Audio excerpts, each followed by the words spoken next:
me and Mr. Mufasa. Mr. Mufasa is going to join me today. I wanted to touch base on my training a little bit and give you a little bit of a heads up, a little bit of insight into my philosophies around training, scheduling my training, things that go into my training before we get into the the actual footage of me training that way. I'll be able to give you a whole lot more information now because that time during the training footage may be a little bit more limited. So first things first, one of the most important things to me in my training over the years, especially as I get older, is to absolutely be certain that my recovery time is there.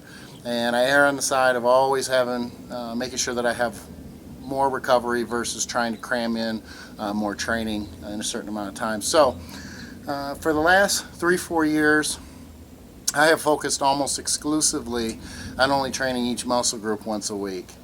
I've tried it 4 days, I've tried it 5 days, I've tried it 6 briefly, for no other reason I think than to just prove that I can't do it that way.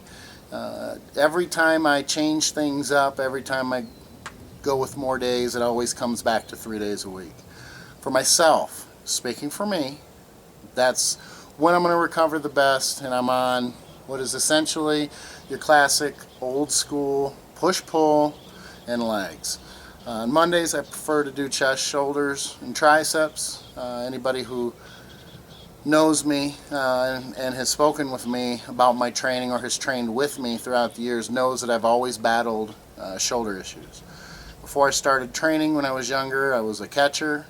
Played ball for several years from when I was very, very young to my late teens, and I played a lot, and I was pretty good, I might say.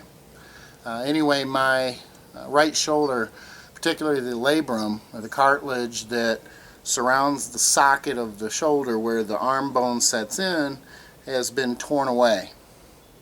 So it has, at least back then, it caused me more grief because I was overtraining a lot in those years. And of course, when you try to play baseball and the demands that are put on a catcher's arm, I think even more so than a pitcher's arm, quite frankly, because catchers at that time would catch almost every game versus a pitcher who would be on a rotation.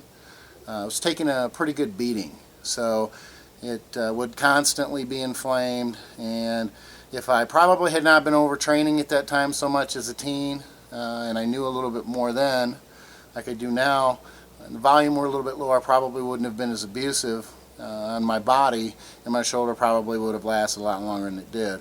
Nonetheless, it's things like situations like this, things like this, that teach us how to deal with them, how to get around them, and how to fix the problem. And even though it took me quite a few years to figure it out, the number one thing that I came to was not to overtrain.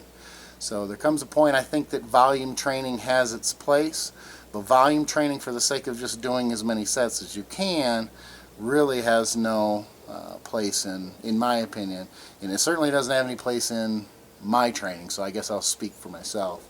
So anyway, the chest, shoulders, triceps, I try to get my calves in on that day as well at the end, primarily because they're not a priority. I was born with chicken legs.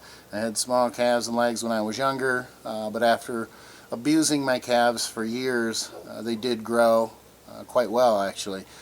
The sick irony, at least to me, is that back when I started in the 80s, calves actually mattered.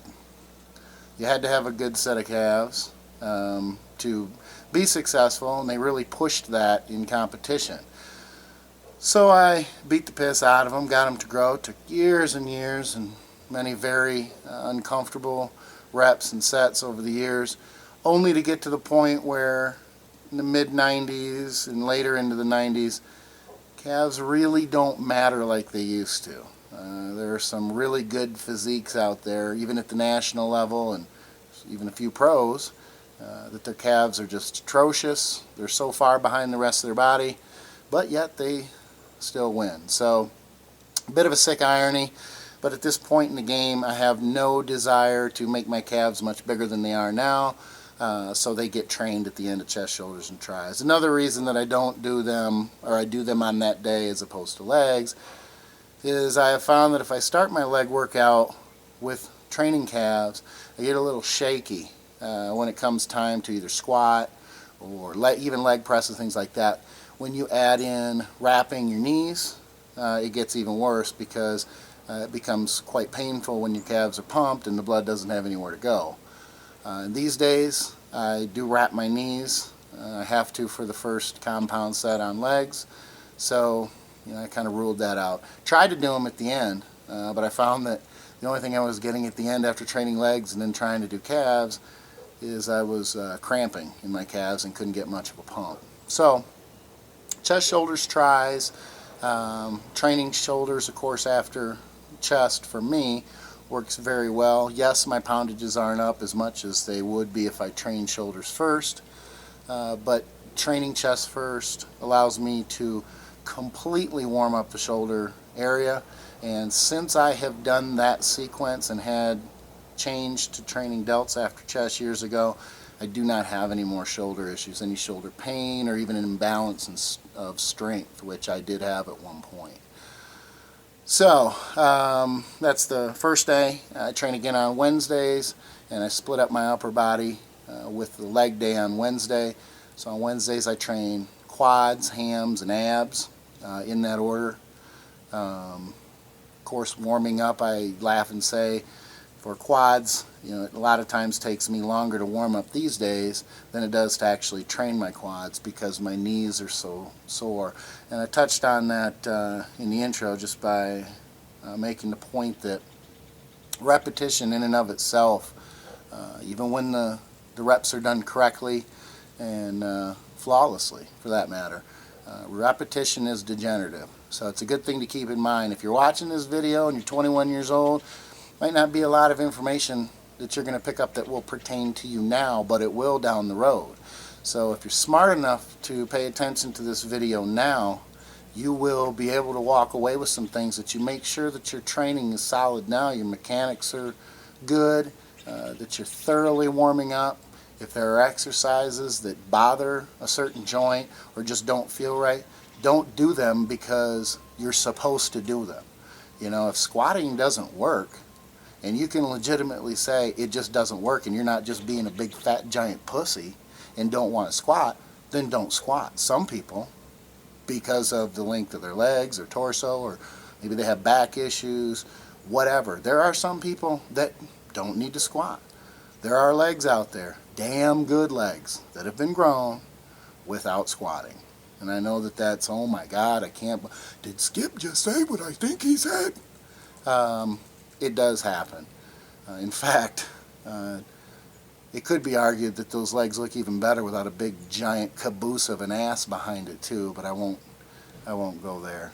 Squats inarguably do build big legs, but they are not a necessity any more than deads are for a big back. There are plenty of, without mentioning names, I think of one pro that is doing very well for himself, among the top 3 in the world, and yet to see the guy pull a deadlift. So certainly doesn't, you certainly need to be careful with your training, and I hope that you can take away something from this video, even if you are younger, some information that you can use as you progress. Look, if you're going to stay around in the sport for a while, you better be doing things right, and you better be smart about it. Otherwise, you just won't be around. So back to my Wednesday being quads, hams, and abs. I keep them in that order. My hamstrings have always been relatively strong, so to do them first logically doesn't make a lot of sense. Every now and then I'll change it up if I'm just bored, but it doesn't happen very often. When I train hamstrings first, because I'm not used to it, I go into my squatting, I go into my leg pressing with weaker glutes and hams, and it's not a very good feeling. I feel shaky, and I don't feel like I have that solid base. And by base, or sometimes I refer to it as a solid foundation, what I mean is the hips and the knees go straight up and down. There's none of this, and there's none of this shifting throughout. So a solid base, when I say that, or a solid foundation, I'm simply referring to primarily the hips, but again the hips and the knees as well. You should never, as an example, you should never be squatting or leg pressing without a solid base. Even if you're getting 10-12 reps and your base, your foundation is not solid, you're training too heavy, because that means that the secondary and stabilizing muscles of the hips and the torso, they're not able to handle the weight that you're trying to move.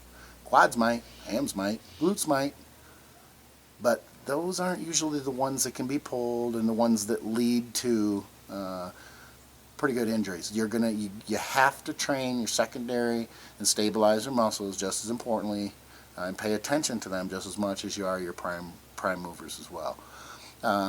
So I'm resting on Tuesdays and Thursdays, at least from weight training. I come back on Friday and I hit back, traps, biceps, and lower back. It works better for me to train my back after legs. Otherwise, I end up coming into a leg day with a tight lower back. If you have read any of my blogs or followed my anything to do with my training or anything over the last few years, you know that I had herniated the same disc 4 times in the last, off the top of my head, 10 years. No, my back has been in great shape, stronger than it's been in a long, long time the last couple years. It's in the back of my mind. I'm no idiot. I'm not terribly bright, but I'm no idiot either. So I'm very careful and cautious and try to be as proactive as possible. If I go in and it's time to train legs and my lower back is tight, I'm going to be making some exceptions. Same goes for back. If I come off a leg session and I go in to train back and my lower back is tight, look, I'll use a supported T-bar. I'm not going to bend over from the floor and try to stabilize 3 and 4 and 5 plates if I've got a tight back. It just doesn't work that way. Now, if you're 21 and you're thinking, you know, this workout is just so important and I've got to get this in, and you know what, it probably is to you, because you've only trained for a few years, but I've been training for 27 years. So that one workout in the big picture, I could save myself 6 months of training by not making a wrong decision in that one workout for one exercise when I already knew that the sign was there to begin with. So again, I'm all about training hard. I'm all about training my ass off. But I'm not going to train hard and train my ass off until I train smart. And training smart always comes first. Well, if it doesn't, your ass ain't going to be training very hard or training at all for very long. So, training back, of course, traps. To me, it's easier to train back, traps, and lower back all on the same day because they're just essentially connected. What I would like to do is, and I've thought about doing, is moving my hamstrings to that day as well because everything is connected.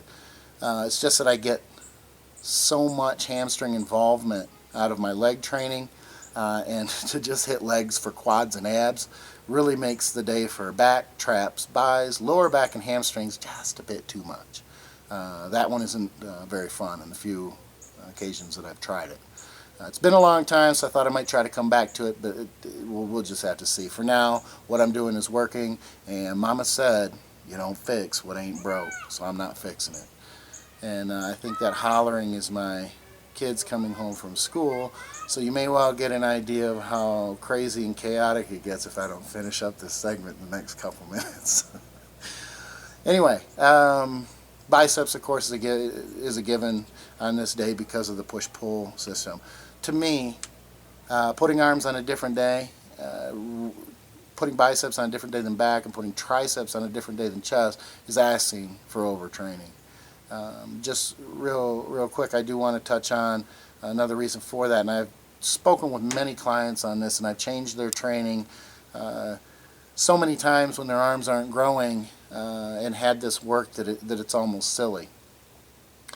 What has happened is I get clients sometimes that come to me and they say, you know, my arms just aren't growing, they're not big enough, I just can't get them to grow no matter what I do. I do more, I have them on their separate day, and the first thing I do after I convince them, and sometimes it takes 2, 3, 4 weeks to convince them to do this, is to have them, number one, move their arms, move their bis to back day, move their tris to chest day, and only train their arms every other week.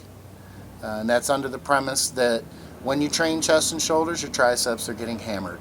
When you train back, your biceps are getting hammered, at least if you're training heavy and hard the way you're supposed to. In fact, I would even go so far as to say that direct arm training likely doesn't contribute to too much growth in your bis and tris. I know that can be argued till, and I'm sure there are plenty of you out there that are thinking, oh, I'd like to get you on a board, Skip, and rip you to shreds on that one. That's okay. Just know that I've got quite a few cases behind me that not only for myself and my training, but for many, many clients over the years that I've done the same thing to. And if you think about it logically, it makes a lot of sense. Look at all the sets Just take triceps as an example. Training chest and shoulders, there's a lot of pressing there, and it's heavy pressing. I don't think anybody can say that when they train chest and do presses for shoulders that the triceps don't get really pumped and feel the impact of all that pressing. So by the time you get to your tricep exercises, it'd be kind of silly, in my opinion, or redundant to go and do things like close grip bench or things along that nature, because you've already just done pressing. It's a bit redundant. So you'd want to go into your more of an isolation move and start using your overhead extensions and things of that nature to take your and fatigue your triceps through a full range of motion, as opposed to just doing more pressing. So in doing that, again, and skipping the every other week, you'd be surprised how many of the clients, and they are as well, they come back and say, oh my God, my strength is going up, but I'm training half the amount of time that I was. So, all right, now on Friday, the schedule, of course, is back, traps, biceps, and lower back. It's tough because coming off of legs, sometimes my lower back is tight, and with the past issues that I've had with my back, it's in the back of my mind how painful that was, how bad the sciatica was, to the point where I couldn't sleep sometimes, let alone train or even drive for more than 5 minutes without having to get out and stand alongside the highway to give my my leg some reprieve before I got back in and tried to keep driving. So I'm cautious coming off the leg day. I've tried the back day before the leg day. That doesn't work. I'm just too tight, too fatigued, and it makes me nervous, quite frankly. So the system that I've got, the schedule I've got, I've used for quite a while, and coming back to Mama says don't fix what ain't broke, I'm keeping it where it is because it seems to be pretty efficient for me the way it is right now. So of course with with back, training lower back last is of course precautionary as well, because by the time I get to that point, sure, I might not be as strong as I would if I started from the front, with my stiff legs or hypers and things of that nature. But at least I know going in I can hit it hard because I'm nice and warm. Everything is ready to go by that point. If it isn't, then I certainly wasn't going to be ready to go right off the bat, first thing on back day. So, as far as the schedule, that's the schedule in a nutshell. My theory, a couple of the other philosophies that I have, is I am a huge stickler for taking deload weeks, or what DC trainers call cruise weeks. Do I use DC training? I don't currently use it. However, I use it on again, off again. The problem that I've run into is even using very low volume, the high intensity techniques, I overtrain very quickly. Even for an old man that's been training for a long time, it's difficult for me to not overtrain. So what I do is I cycle in DC training, cycle it out with higher volume, that sort of thing. Right now I'm not using DC training at all, none of the stretching or anything else, simply for a break. And what I do is every 6th week, without question, no matter how good or not good I feel, that 6th week is a deload week. A lot of times I simply don't train at all. It just depends on what I feel at that point. If I still feel pretty good, I might come in and train very, very light with what I call fluff exercises, like your pec deck and your leg extension, things of that nature, exclusively. That means no pressing, no squatting, no heavy compound exercise. I essentially get a little pump and leave. It's just to use the muscle so that I can say, okay, I trained today, I did a little something, and that's about the extent of it. It gives my joints a break, because that week, if for no other reason than my joint, or than progress and strength progression and everything else, it saves my joints. The next week that I come in, after that deload or cruise week, my knees, my elbows, my shoulders, everything feels like $1,000,000. I'm back to 22 years old for that week. Then the week after I jump to 27, then I'm 33, and then of course by the 5th week I'm dragging ass at 41 again. Or maybe it's 80. I don't know, I can't keep track. But anyway, point is I get beat up pretty quick. Now, over the course of those 5 weeks, I do a little something, or I do something that's a little bit different in the sense that I start the first week back after a cruise or a deload And the reason I say cruise or deload is I'm being respectful of Dante and his training, because I don't want to borrow his terminology if I'm not using his training, yet at the same time the terms are so well known by a lot of you who are going to be watching that it's easier to relate to the cruise term than it is the deload term. So, or active rest, there's a whole bunch of different names for it, but the point is it's all essentially the same thing. I'm giving the body a break that week. I come back that first week and the volume is relatively low. Over the course of those weeks it builds to where the 5th week it's at the highest volume, and then when I take that cruise / deload week, it goes way down. I do my fluff exercises, get in there, get a pump, get out, and it all starts over. So I climb, then I drop off, and then I climb. And what I like to see after weeks and months of progression is it's a steady climb all the way to where poundages are higher. The volume, of course, increases over those 4 or 5 weeks. Sure, as the volume increases, I may lose a little bit of strength on that 4th or 5th week. I might lose a couple reps later in the workout because I just don't have the energy that I do in the earlier weeks on the lower volume. So what it does for me, if you're asking the question, why is it that you do that then if you're losing strength, I do believe that volume training has its place in bodybuilding. I know that that's like you got a motorcycle here in the neighborhood. I know that that's breaking all the rules of the DC training and things of that nature, but as much as I believe in DC training and low volume, high intensity training, it's not the only style of training that I believe is effective. And I think that anyone, myself or anybody else, would be remiss if you focused entirely on one way of training without using different methods and if for no other reason experimenting.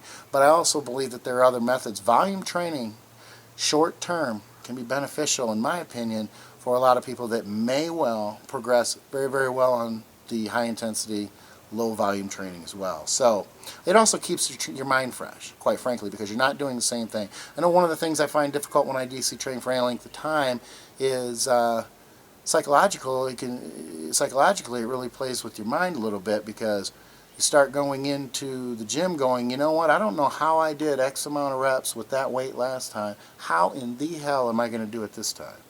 And I think that sometimes some people get too caught up in the numbers and they say, well, I did 300 times 10, I've got to get 310 times 15 or 310 times 12, and then all of a sudden the speed and the tempo of their reps changes, the form gives a little bit for no other reason than they're focusing too much on the numbers. So does everybody do that? No.